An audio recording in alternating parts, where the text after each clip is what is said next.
Now what is this, a prism or a pyramid?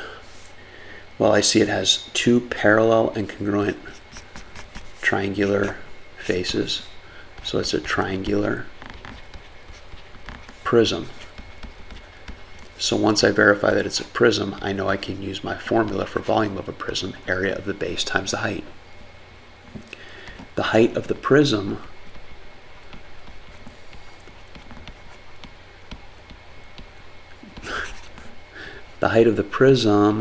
is 10 centimeters because that's how far apart the two triangles are. 10 there, 10 there, 10 there. They're 10 apart. But the height of the triangle itself is very different. So the area of the base shape, since the base is a triangle, I have to use the triangle formula, 1/2 base times height. So the area of the triangular base is 1/2 multiplied by, you have to look up here. You see this dashed line perpendicular to this side. It tells you that the height of the triangle is 6, and the base, that's why we use little b, the base of the triangle is 12. So the base of the triangle is 12 centimeters. The height of the triangle, like let me just redraw it here. 12 centimeter base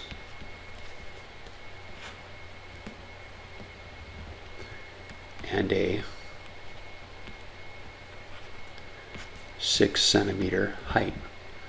I've just taken that top face and drawn it where you can see it more clearly, but the height of the triangle is 6. 1/2 of 12 is 6, and 6 times 6 is 36.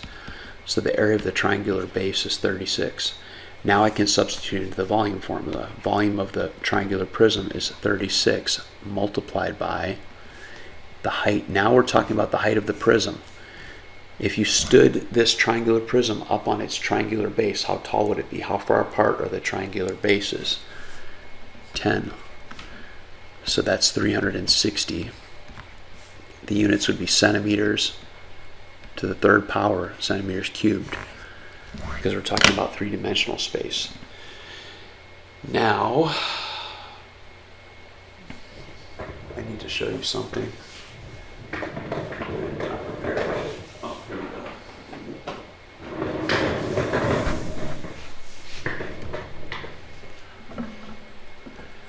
This triangular prism is very much like the one that we just did.